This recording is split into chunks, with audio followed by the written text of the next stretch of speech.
నమస్కారం. A1 Telugu first news TV వార్తలకు స్వాగతం. ముందుగా వార్తల్లోని ముఖ్యాంశాలు. భోగాపురం ఎయిర్పోర్ట్ ఘనత 100% కూటమిదేనన్న పీవీఎన్ మాధవ్. వైసీపీ హయాంలో రాష్ట్రంలో అరాచకం సృష్టించారని విమర్శ. కుప్పం వరకు హంద్రినీవా నీళ్లు అందిస్తామని హామీ. ఉత్తరాంధ్ర సుజల స్రవంతి పనులు వేగవంతం చేస్తామని వెల్లడి.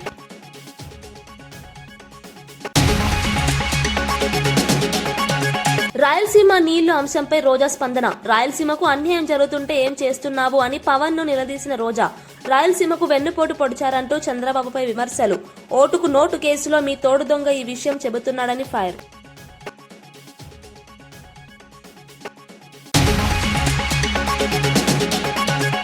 ఈవీ బ్యాటరీ సామర్థ్యం పెంపుపై ప్రభుత్వ చర్యలు. ఈవీ ఛార్జింగ్ స్టేషన్లు పెంచుతున్నామన్న మంత్రి పొన్నం. ఈవీ రాయితీలతో 900 కోట్ల పన్ను నష్టమని వెల్లడి. దీర్ఘకాల ప్రయోజనాల కోసమే ఈవీ పాలసీ కొనసాగింపు అని వెల్లడి.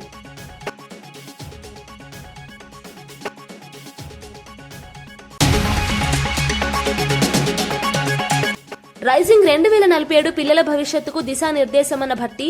తెలంగాణ $200 బిలియన్ ఆర్థిక వ్యవస్థగా ఎదుగుదల. విద్య ఉపాధిపై దీర్ఘకాలిక ప్రణాళికల అమలు.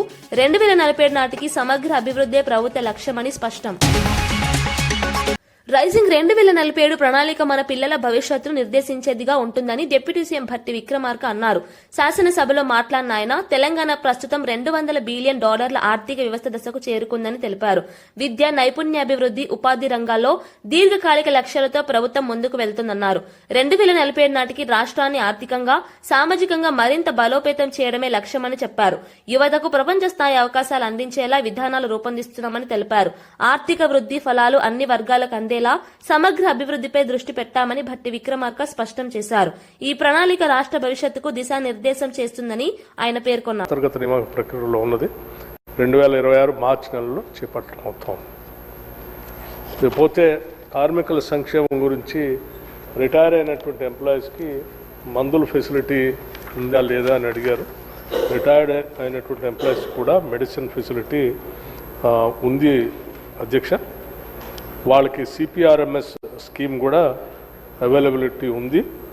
రిటైర్ అయినటువంటి ఎంప్లాయీస్ కూడా 8 లక్షల వరకు ఆల్రెడీ వాళ్ళకి ఆ మందులు అవైల్ చేసుకోవడానికి అవకాశం ఉంది. అట్లాగే వాహనాల బ్యాటరీ సామర్థ్యం పెంపునకు కంపెనీలు చర్యలు తీసుకుంటున్నాయని మంత్రి పొన్నం ప్రభాకర్ తెలిపారు. శాసనసభలో మాట్లాడుతూ ఈవీ వాహనాల వినియోగాన్ని ప్రోత్సహించేందుకు ఛార్జింగ్ స్టేషన్ల సంఖ్య పెంచే దిశగా ప్రభుత్వం చర్యలు తీసుకుంటుందన్నారు. ఈవీ పాలసీ కింద తయారీదారులు, డీలర్లతో సమావేశాలు నిర్వహించినట్లు తెలిపారు. పర్యావరణ పరిరక్షణ లక్ష్యంగా ఈవీ వాహనాలపై రాయితీలు అమలు చేయడం వల్ల రాష్ట్రానికి సుమారు 900 కోట్ల పన్ను నష్టం వాటిల్లిందని వెల్లడించారు. అయినప్పటికీ దీర్ఘకాల ప్రయోజనాలను దృష్టిలో ఉంచుకుని ఈ విధానాన్ని కొనసాగిస్తున్నామని చెప్పారు. భవిష్యత్తులో బ్యాటరీ టెక్నాలజీలో మరింత పురోగతి సాధిస్తే ఈవీ వాహనాలు ప్రజలకు మరింత అందుబాటులోకి వస్తాయని మంత్రి అభిప్రాయపడ్డారు. 15 సంవత్సరాలు పైబడ్డ ప్రభుత్వ వాహనాలు కూడా ఖచ్చితంగా వాటిని స్క్రాప్ చేస్తాను అధ్యక్ష. అయితే బయట ప్యాసింజర్ సంబంధించిన వాహనాలకు సంబంధించి గ్రీన్ ట్యాక్స్ పేరు మీద ఎగ్జంప్షన్ చేసి ఆ వాహనాలను నడుపుకోవడానికి ఒక జీవోలో వెసులుబాటు ఇచ్చినారు. దాన్ని కూడా మేము అనేక సందర్భాల్లో మరి కేంద్ర మంత్రి గడ్కరీ గారు కలిసినప్పుడు ఈ వెసులుబాటు వల్ల కఠినంగా మేము నిర్ణయించలేకపోతా ఉన్నాం. ఆ 15 సంవత్సరాలు వాహనాలు దాటి పొల్యూషన్ కారణమవుతున్న వాహనాల మీద కఠినమైన చర్యలు తీసుకోలేకపోతున్నామని చెప్తాను అధ్యక్ష. అది కేంద్రం తీసుకోవాల్సిన నిర్ణయం. 15 సంవత్సరాలు పైబడ్డ అన్ని వాహనాలను స్క్రాప్కు తీసుకుపోయేటువంటి విధంగా, అదేవిధంగా గౌరవ సభ్యులు మాట్లాడినటువంటి విధంగా ఈ ఫిట్నెస్కు సంబంధించిన ఏ విధంగానైతే ఆటోమేటిక్ టెస్టింగ్ స్టేషన్స్ మొదటి దశలో 15, మొత్తంగా 37 కేంద్రాల్లో ఏర్పాటు చేయాలనేటువంటి ఆలోచనతో పోయే విధంగా చేస్తాను అధ్యక్ష.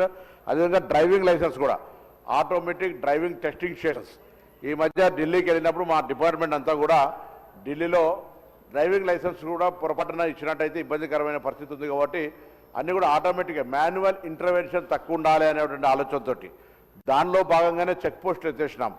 వాహన సారథిలో జాయిన్ అవుతా ఉన్నాం. స్క్రాప్ పాలసీ తీసుకొచ్చినాం. కెమెరాస్ను ఏర్పాటు చేస్తూ ఉన్నాం.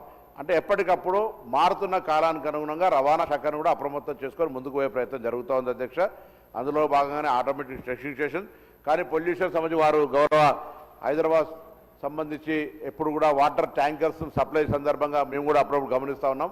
తప్పకుండా మా శాఖను ఇమ్మీడియట్గా వాటర్ బోర్డుకు సంబంధించి ఫస్ట్ ప్రిలిమినరీగా, ఎందుకంటే పబ్లిక్ కన్జంప్షన్ డ్రింకింగ్ వాటర్ ఇస్తుంది కాబట్టి, బట్ ఇమ్మీడియట్గా ఫస్ట్ ఒక నోటీస్ ఇచ్చి అన్ని వాహనాల ఫిట్నెస్, పొల్యూషన్కు సంబంధించి కొన్ని హైర్ ఉన్నాయి, కొన్ని ఓన్ ఉండొచ్చు. ఆంధ్ర రాయలసీమ ప్రాంతాలు గత ప్రభుత్వంలో వివక్షకు గురయ్యాయని ఏపీ బీజేపీ అధ్యక్షుడు పీవీఎన్ మాధవ్ అన్నారు. గోదావరి నీళ్లను చివరి వంశధారలో కలపాలనే లక్ష్యంతో ముందుకు వెళ్తున్నామని తెలిపారు. కృష్ణా నదీ జలాలు మహారాష్ట్ర, కర్ణాటక, తెలంగాణలో ఎక్కువగా వినియోగం జరగడం వల్ల ఏపీకి రావాల్సిన వాటా తగ్గుతోందని ఆవేదన వ్యక్తం చేశారు. మిగులు జలాల్లో ఆంధ్రప్రదేశ్ పూర్తి స్థాయిలో భాగస్వామ్యం కావాలని స్పష్టం చేశారు. నీటి వనరుల వినియోగంలో కేంద్ర ప్రభుత్వం సమన్వయ పాత్ర పోషించాలని కోరారు. రాష్ట్ర ప్రయోజనాల కోసం బీజేపీ నిరంతరం పోరాడుతుందని, రైతుల హక్కుల పరిరక్షణే లక్ష్యమన్నారు. రాయలసీమలో కూడా 2 కారిడార్లు ఉన్నాయి, అలాగే డిఫెన్స్ క్లస్టర్స్, ఎలక్ట్రానిక్ క్లస్టర్స్, అలాగే అనేక రకాలుగా మనకి అనేక రకాల పరిశ్రమలు రాబోతున్నాయి. కనుక ఈ నేపథ్యంలో అక్కడ కూడా నీరు రావాలి, ఇండస్ట్రియల్ వాటర్ రావాలి, అలాగే సాగునీరు కూడా పెద్ద ఎత్తున రావాలి. కనుక వాటి కోసం సంబంధించిన కుడి కాలువతో పాటు ఏవైతే చాలా లాంగ్ పెండింగ్ ప్రాజెక్ట్స్ ఉన్నాయో వాటి క్లియరెన్స్లు కూడా తీసుకురావడానికి మేము ముందుకెళ్తున్నాం. ఆ విధంగా కృష్ణా నది నీళ్ళు ఏవైతే ఉన్నాయో పైనే అటు మహారాష్ట్ర కానీ, అటు కర్ణాటక కానీ, అటు తెలంగాణలో కానీ ఎక్కువ వినియోగం జరగడం కారణంగానే మనకి రావాల్సిన వాటా సరిగ్గా రావటం లేదు. కనుక ఏవైతే మిగులు జలాలు ఉన్నాయంటే రెసిడ్యూల్ వాటర్, దాన్ని పూర్తి భాగస్వామ్యం ఆంధ్రప్రదేశ్ జరగాలని చెప్పి మేము కూడా కోరుకుంటున్నాం. దానికోసం మేము కూడా పూర్తి స్థాయిలో ప్రయత్నం చేస్తున్నాం. అయితే దాన్ని సరిగ్గా ప్రజెంట్ చేయాలి. రాష్ట్ర ప్రభుత్వం ఇవాళ తెలంగాణ చాలా ప్రొయాక్టివ్గా వాటికి సంబంధించిన అంశాలు మాట్లాడుతున్నాం. ఆంధ్రప్రదేశ్ కూడా ఆ విధంగా నిపుణులు ఉన్నారు, మన దగ్గర అద్భుతమైన వ్యక్తులు ఉన్నారు. కేఎల్ రావు గారి నుంచి ఇప్పటి నుంచి ఇరిగేషన్లో అతి గొప్ప ఇంజనీర్స్ ఉన్నారు. కనుక వాళ్ళందరి యొక్క వాళ్ళ సహకారం, అలాగే రిటైర్డ్ ఇంజనీర్స్ ఉన్నారు, వాళ్ళ యొక్క సహకారం తీసుకొని రాష్ట్రంలో తప్పనిసరిగా మనకు సంబంధించిన అన్ని రకాల వాటాలు తీసుకురావటం, ఏవైతే పెండింగ్ ప్రాజెక్ట్స్ ఉన్నాయో వాటి కూడా పూర్తి చేసుకోవడం, వేటికైతే క్లియరెన్స్ లేదో ఆ క్లియరెన్స్ కూడా పొందే విధంగా ప్రయత్నం జరగాలి. దాంట్లో మీ పూర్తి సహకారాన్ని అందిస్తాం. పారిశ్రామిక రసాయనాల కారణంగా భూగర్భ జలాల్లో ప్రమాదకర కారకాలు పెరుగుతున్నాయని మంత్రి శ్రీధర్ బాబు హెచ్చరించారు. ఇప్పటికైనా మేల్కొకపోతే హైదరాబాద్ కూడా ఢిల్లీలా మారే ప్రమాదం ఉందన్నారు. పర్యావరణ పరిరక్షణపై నిర్లక్ష్యం కొనసాగితే ప్రతి ఇంటికో ఆసుపత్రి అవసరమయ్యే పరిస్థితి వస్తుందని ఆందోళన వ్యక్తం చేశారు. పరిశ్రమల వ్యర్థాల శుద్దిపై కఠిన చర్యలు తీసుకోవాలని, కాలుష్య నియంత్రణ నిబంధనలను ఖచ్చితంగా అమలు చేయాలని సూచించారు. అభివృద్ది పేరుతో భవిష్యత్ తరాల ఆరోగ్యాన్ని తాకట్టు పెట్టకూడదని చెప్పారు. స్థిరమైన అభివృద్ది, పర్యావరణ సమతుల్యతతోనే నగరాల భవిష్యత్ సురక్షితంగా ఉంటుందని మంత్రి స్పష్టం చేశారు.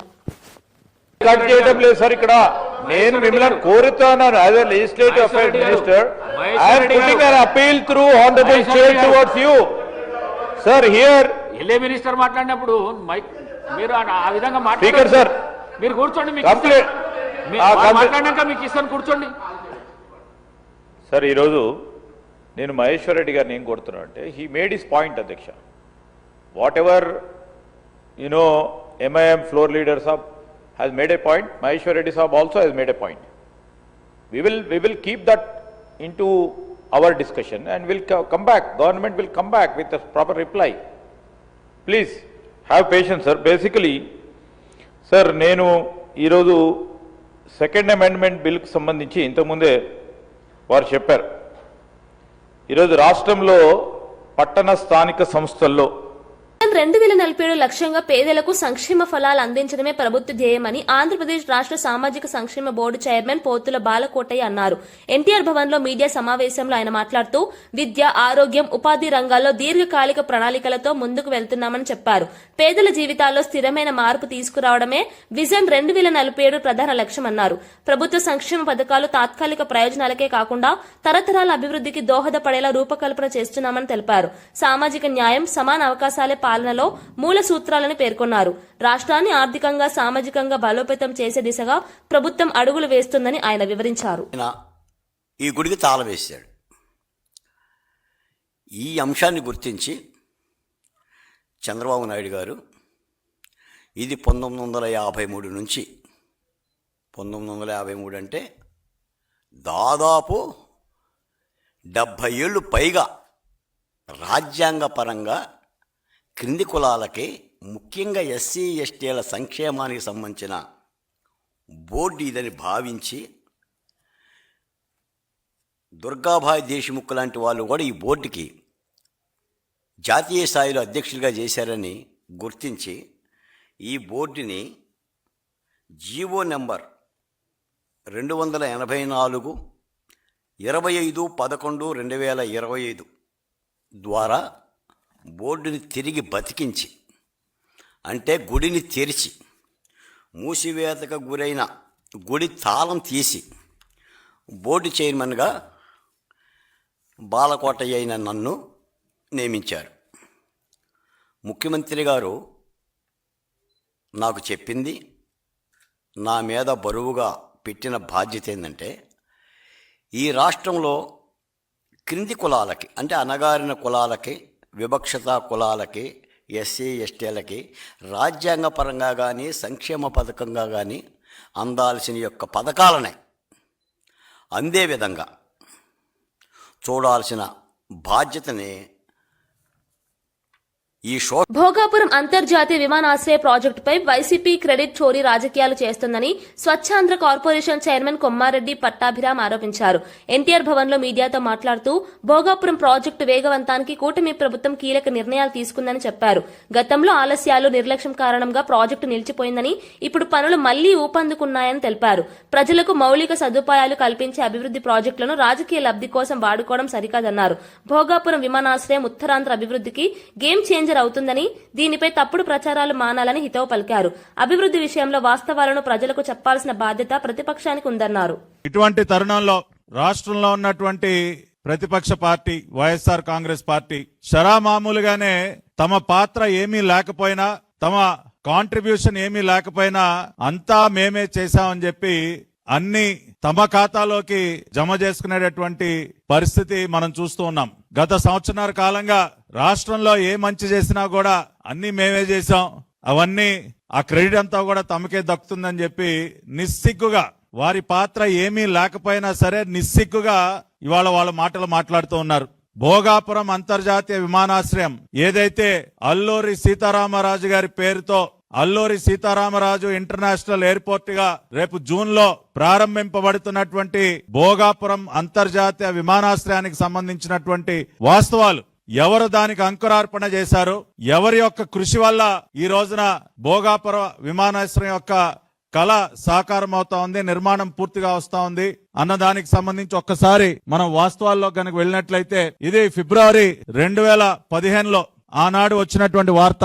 ఏదైతే మరి బెంగళూరులో జరుగుతున్నటువంటి ఎయిర్ షో, ఇంటర్నేషనల్ ఎయిర్ షోలో నారా చంద్రబాబు నాయుడు గారు పాల్గొన్నటువంటి దృశ్యం, ఆ రోజున కేంద్ర పౌర విమానయాన శాఖ మంత్రిగా ఉన్నటువంటి అశోక్ గజపతిరాజు గారు, అదేవిధంగా చంద్రబాబు నాయుడు గారు, ఆనాటి కేంద్ర సహాయ మంత్రి సుజనా చౌదరి గారు, వీరందరూ కూడా ఇంటర్నేషనల్ ఎయిర్ షో బెంగళూరులో పాల్గొన్న సందర్భంలో వారు ఆ రోజున ప్రకటించారు, భోగాపురంలో ఒక అంతర్జాతీయ విమానాశ్రయ నిర్మాణానికి మేము పూనుకుంటున్నామని చెప్పి ప్రకటిస్తూ వారు మాట్లాడినటువంటి వివరాలు కూడా ఈ వార్తలో మనం చూడొచ్చు. భోగాపురం వద్ద హైదరాబాద్ కి మించిన విమానాశ్రయాన్ని నిర్మించనున్నాం అని చంద్రబాబు నాయుడు గారు ప్రకటిస్తూ వైమానిక పరిశ్రమలకు ఎర్రతివాచి పరుస్తూ ఆ రోజున బెంగళూరులో వారు మాట్లాడినటువంటి మాటలు. ఫిబ్రవరి 20, 2015 నారా చంద్రబాబు నాయుడు గారు ఇంటర్నేషనల్ ఎయిర్ షో బెంగళూరులో వారు ప్రకటించినటువంటి విషయాన్ని, ఆ రోజు వచ్చినటువంటి వార్తను కూడా ఇక్కడ మీకు చూపిస్తూ ఉన్నాం. అంటే ఈ యొక్క ఆలోచనకి శ్రీకారం చుట్టింది నారా చంద్రబాబు నాయుడు గారు. రాష్ట్రానికి ఒక అంతర్జాతీయ విమానాశ్రయం అవసరం, ఉత్తరాంధ్ర ప్రాంతంలో ఈ విమానాశ్రయ నిర్మాణం జరగాలి, విశాఖపట్నం విమానాశ్రయానికి కొన్ని పరిమితులు ఉన్నాయి కాబట్టి మనం ఆల్టర్నేటివ్ గా ఒక ఇంటర్నేషనల్ ఎయిర్పోర్ట్ నిర్మించుకోవాలని తలపెట్టి వారు ఇంటర్నేషనల్ ఎయిర్ షో బెంగళూరులో మరి దాన్ని ప్రకటించారు. అసెంబ్లీలో వీబీజీ రామ్ కు వ్యతిరేకంగా తీసుకున్న తీర్మానాన్ని వెంటనే వెనక్కు తీసుకోవాలని బీజేపీ రాష్ట్ర అధ్యక్షుడు రామచంద్రరావు డిమాండ్ చేశారు. కాంగ్రెస్ ప్రభుత్వం పేద ప్రజలకు వ్యతిరేకంగా వ్యవహరిస్తోందని తీవ్ర ఆరోపణలు చేశారు. అవినీతి చేసే అవకాశం లేకపోవడమే కారణంగా వీబీజీ రామ్ ను లక్ష్యంగా చేసుకున్నారని విమర్శించారు. గోబెల్స్ ప్రచారానికి కాంగ్రెస్ తల్లి లాంటిదని ఘాటు వ్యాఖ్యలు చేశారు. కాంగ్రెస్ పాలనలో పారదర్శకత లేని పథకాలే కొనసాగుతున్నాయని, కేంద్ర ప్రభుత్వ సంక్షేమ పథకాలను కూడా సక్రమంగా అమలు చేయడం లేదని ఆక్షేపించారు. మహాత్మా గాంధీ, ఇందిరాగాంధీ, రాజీవ్ గాంధీ పేర్లే కాకుండా ఇతర పేర్లు పెట్టకూడదా అని ప్రశ్నించారు. ఈ తీర్మానం ప్రజాస్వామ్య స్ఫూర్తికి విరుద్ధమని, వెంటనే రద్దు చేయాలని బీజేపీ డిమాండ్ చేస్తోంది. పెట్టిన వాళ్ళు ఈరోజు మాట్లాడుతున్నారు మహాత్మా గాంధీ గారి పేరు మీద. స్కీమ్ మీరు ఇంప్లిమెంట్ చేయకపోతే తెలంగాణ రైతులు నష్టపోతారు. కనీసం ఈ యొక్క పథకమైన గ్రామీణ ప్రాంతంలో 125 రోజులు వారికి గ్రామీణ ప్రాంతంలో వారికి ఉపాధి పథకం ఏది ఉందో దీన్ని అమలు పరిచేయడానికి చేసే ప్రయత్నం చేయండి. వ్యక్తులకు, మీ ఎమ్మెల్యేలకు, మీ సంబంధించిన నాయకులకు ఎక్కడ కూడా దీంట్లో అవినీతి చేసే స్కోప్ దొరకదు. అందుకే మీరు దీన్ని వ్యతిరేకిస్తున్నారు. దయచేసి నేను రేవంత్ రెడ్డి గారు చెప్తా ఉన్నాను, మీరు ఆ తీర్మానాన్ని మళ్ళీ వాపసు చేయండి. స్వాతంత్ర్యం వచ్చి 78 ఏళ్లు గడిచినా కేంద్రంలో బీసీలకు ప్రత్యేక మంత్రిత్వ శాఖ లేకపోవడం బాధాకరమని బీసీ సంక్షేమ సంఘం జాతీయ అధ్యక్షుడు ఆర్ కృష్ణయ్య అన్నారు. హైదరాబాద్ బషీర్బాగ్ ప్రెస్ క్లబ్ లో నిర్వహించిన సమావేశంలో ఆయన మాట్లాడుతూ బీసీల హక్కుల కోసం కేంద్ర ప్రభుత్వంపై నిరంతరం ఒత్తిడి తెస్తామని స్పష్టం చేశారు. విద్యుత్ శాఖలో ఖాళీగా ఉన్న పోస్టులను తక్షణమే భర్తీ చేయాలని డిమాండ్ చేశారు. నూతన పెన్షన్ స్కీమ్ కారణంగా ఉద్యోగులు తీవ్రంగా నష్టపోతున్నారని, పాత పెన్షన్ విధానాన్ని తిరిగి అమలు చేయాలని కోరారు. బీసీలు దేశాభివృద్ధికి వెన్నెముక లాంటి వారని, అయినా సరైన ప్రాతినిధ్యం లభించడం లేదని ఆవేదన వ్యక్తం చేశారు. ఈ అంశంపై దేశవ్యాప్తంగా ఉద్యమాలు చేపడతామని హెచ్చరించారు. ఈ మున్సిపాలిటీలో ఖచ్చితంగా 42% అమలు చేయాలని, లేని పక్షంలో కాంగ్రెస్ కు తీరని నష్టం జరుగుతుంది, ఈ బీసీలకు ద్రోహం చేసిన పార్టీగా మిగిలిపోతుందని చెప్పి హెచ్చరిస్తున్నారు. మంత్రి పదవులను అనుభవించారు, 1000 కోట్లు లూటీ చేస్తున్నారు, బీసీలకు ద్రోహం చేస్తున్నారని చెప్పి మేము విమర్శిస్తున్నాం. గత ప్రభుత్వ హయాంలో అశాస్త్రీయంగా జరిగిన మండలాలు, రెవెన్యూ డివిజన్లు, జిల్లాల విభజనను సరిదిద్దుతామని మంత్రి పొంగులేటి శ్రీనివాసరెడ్డి హామీ ఇచ్చారు. శాసనసభలో ప్రశ్నోత్తరాల సమయంలో ఆయన మాట్లాడుతూ ఒకే నియోజకవర్గంలోని మండలాలు వేర్వేరు జిల్లాల్లో ఉండే పరిస్థితి ఏర్పడిందని చెప్పారు. రాజకీయ లబ్ది కోసం ఇష్టానుసారంగా విభజనలు చేశారని ఆరోపించారు. లోపాలను సరిదిద్దేందుకు ప్రత్యేక నివేదిక తయారు చేసి శాసనసభలో చర్చించి పునర్వ్యవస్థీకరణ చేపడతామని తెలిపారు. ముఖ్యమంత్రి రేవంత్ రెడ్డి నాయకత్వంలో సమగ్ర నిర్ణయం తీసుకుంటామని స్పష్టం చేశారు. ఈ ప్రకటనతో జిల్లాల పునర్వ్యవస్థీకరణపై చర్చలు మొదలయ్యాయి. మండలాలు చేసే విషయంలో కానీ, కొత్త జిల్లాలు చేసే విషయంలో కానీ సైంటిఫిక్ గా చేయని కారణంగా ఏదో మొక్కుబడిగా వారికి మ్యాజిక్ ఫిగర్ రావాలనో, వారికి కలిసొచ్చే అంకె ప్రకారంగానే జిల్లాలు చేయాలనో, వారికి పొగిడే వారికి ఒక మండలమో, పొగిడిన వారికి ఒక జిల్లానో విడదీయాలనో రకరకాల ఆలోచనలతో ఆనాటి ప్రభుత్వం చేసిన మాట కొన్ని నిజం అధ్యక్ష. దీన్ని తప్పకుండా గౌరవ ముఖ్యమంత్రి గారితో, కేబినెట్ తో చర్చించిన తర్వాత ఇదే సభలో దీన్ని చర్చించి రాష్ట్ర వ్యాప్తంగా అన్సైంటిఫిక్ గా ఏవైతే జరిగాయో వాటిని సైంటిఫిక్ గా చేయాల్సిన అవసరం ఉందని వ్యక్తిగతంగా నేను కూడా భావిస్తూ, తప్పకుండా ప్రభుత్వం ఇటువంటి విషయాలను పరిశీలించు. కొత్త మండలాలు నిజంగా అవసరం ఉన్న దగ్గర ఆనాడు ఇవ్వలేదు, కొత్త డివిజన్లు నిజంగా అవసరం ఉన్న దగ్గర కూడా ఇవ్వలేదు అధ్యక్ష. కొన్ని జిల్లాలు చూస్తే 2-3 మండలాలు ఒక జిల్లా కింద ప్రకటించారు. కొన్ని జిల్లాలు ఈనాటికి చాలా విశాలంగా 17-18 మండలాలతో కొన్ని జిల్లాలు ఇబ్బంది ఉన్నాయి. డెఫినెట్ గా వీటన్నిటి మీద కూడా ప్రభుత్వం పరిశీలించి ఒక నివేదికను తెప్పించుకొని ఈ శాసనసభలో చర్చించి నిర్ణయం తీసుకుంటడం జరుగుద్దని వేదిక ద్వారా తెలియజేస్తున్నాను. గోదావరి జిల్లా అనపర్తి రైల్వే స్టేషన్ లో జన్మభూమి సూపర్ ఫాస్ట్ ఎక్స్ప్రెస్ హాల్టింగ్ ను ఎంపీ దగ్గుబాటి పురంధేశ్వరి మరియు ఎమ్మెల్యే నల్లమిల్లి రామకృష్ణారెడ్డి ప్రారంభించారు. ఈ సందర్భంగా పురంధేశ్వరి మాట్లాడుతూ సంక్రాంతి పండుగను అనపర్తిలో 10 రోజుల ముందే జరుపుకుంటున్న భావన కలుగుతుందన్నారు. ఈ హాల్టింగ్ తో ప్రయాణికులకు ఎంతో సౌకర్యం కలుగుతుందని తెలిపారు. స్థానిక అభివృద్ధిలో రైల్వే సదుపాయాలు కీలకమని, అనపర్తి ప్రాంతానికి ఇది చారిత్రక ఘట్టమన్నారు. ప్రజల దీర్ఘకాలిక డిమాండ్ నెరవేరిందని స్థానికులు హర్షం వ్యక్తం చేశారు. ఒక రకంగా చెప్పాలంటే సంక్రాంతి పండుగ ఇవాళ అప్పుడే అనపర్తిలో మనం నిర్వహించుకుంటున్నాం అనేటువంటి భావన ఖచ్చితంగా కలుగుతుంది. ఎందుకంటే ఈ ప్రాంత ప్రజల యొక్క చిరకాల వాంఛ, అనేక సంవత్సరాలుగా ఏదైతే జన్మభూమి హాల్ట్ ఇక్కడ ప్రజలు ఆకాంక్షిస్తూ వచ్చారో ఇవాళ దాన్ని మనం సార్థకం చేసుకున్నటువంటి రోజు ఇవాళ. 2024 ఎన్నికల సందర్భంలో ప్రజల వద్దకు మేము వెళ్ళినప్పుడు మమ్మల్ని అడిగినటువంటి మొట్టమొదటి అభ్యర్థన ఏమిటంటే ఇక్కడ జన్మభూమి హాల్ట్ చేయించాలి అని. నేను ఈ రోజు హృదయపూర్వకంగా అశ్విని వైష్ణవ్ గారికి, ప్రధాని నరేంద్ర మోడీ గారికి కూడా నా ధన్యవాదాలు తెలియజేస్తున్నాను. ఎందుకంటే వెంటనే ఈ విషయం ఎప్పుడైతే అశ్విని వైష్ణవ్ గారి దృష్టికి స్థానిక శాసనసభ సభ్యులు నల్లమిల్లి రామకృష్ణారెడ్డి గారి సహకారంతో తీసుకుని వెళ్లామో వారు దానికి సానుకూలంగా స్పందించి అక్కడ ఉన్నటువంటి రైల్వే అధికారులతో కూడా చర్చించి ఏ విధంగా ఇక్కడ ఈ స్టాప్ మనం సాధించవచ్చో వారు తన వంతు సహకారాన్ని మాకు సంపూర్ణంగా అందించారు. కనుక వారికి హృదయపూర్వకంగా నా ధన్యవాదాలు తెలియజేస్తున్నాను. అదే విధంగా మేము చెప్పినట్లుగా ఈ ప్రాంత అభివృద్ధికి ఎప్పటికప్పుడు స్థానిక శాసనసభ సభ్యుల యొక్క సహకారంతో విషయాలు మా దృష్టికి తీసుకొస్తున్నటువంటి సందర్భంలో వాటిని పరిష్కరించుకుంటూ ముందుకు వెళ్తున్నటువంటి నేపథ్యంలో ప్రజల యొక్క ఆశీర్వాదం ఎప్పుడు కూడా మాతోటి ఉంటుందని చెప్పి నేను విశ్వసిస్తున్నాను. నమస్కారం. గౌరవ పార్లమెంట్ సభ్యులు పురంధరేశ్వరి గారు చెప్పినట్టుగా అనపర్తికి సంక్రాంతి 10 రోజులు ముందుగా వచ్చింది. అదేవిధంగా అనపర్తిలో వీరులమ్మ జాతర 10 రోజుల ముందుగానే ఈ గ్రామంలోకి రావడం జరిగింది.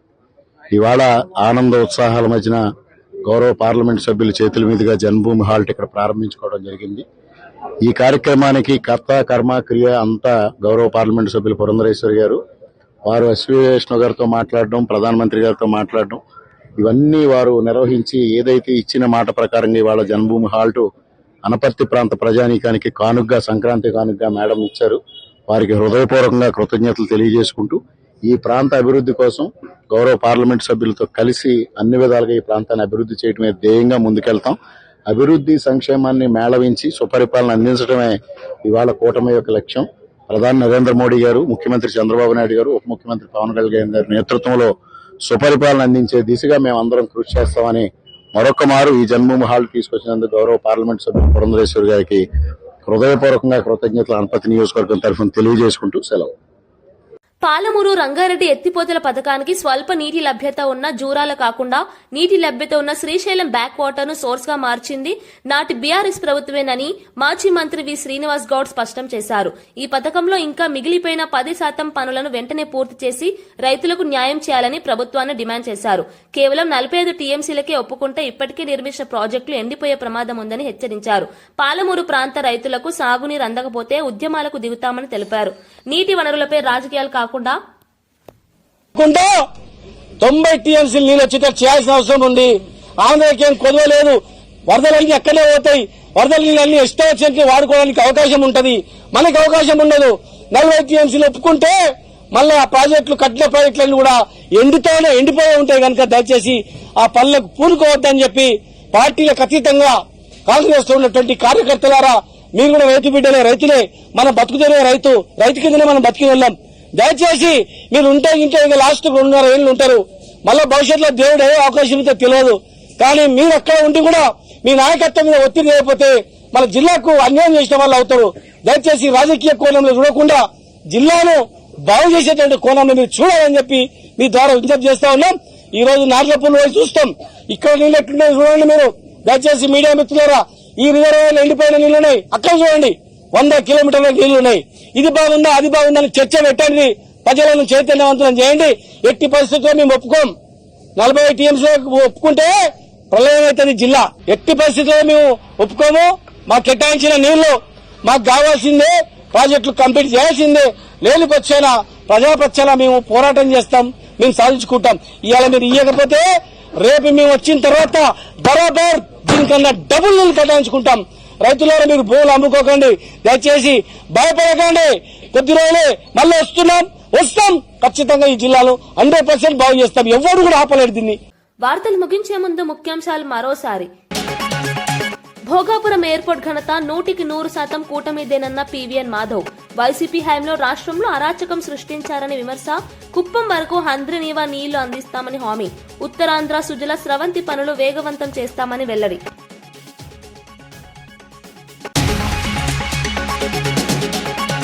రాయలసీమ నీళ్లు అంశంపై రోజా స్పందన. రాయలసీమకు అన్యాయం జరుగుతుంటే ఏం చేస్తున్నావు అని పవన్ ను నిలదీసిన రోజా. రాయలసీమకు వెన్నుపోటు పొడిచారంటూ చంద్రబాబుపై విమర్శలు. ఓటుకు నోటు కేసులో మీ తోడు దొంగ ఈ విషయం చెబుతున్నాడని ఫైర్.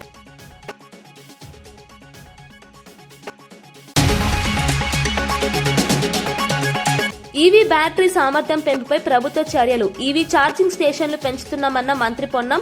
ఈవీ రాయితీలతో 900 కోట్ల పన్ను నష్టమని వెల్లడి. దీర్ఘకాల ప్రయోజనాల కోసమే ఈవీ పాలసీ కొనసాగింపు అని వెల్లడి.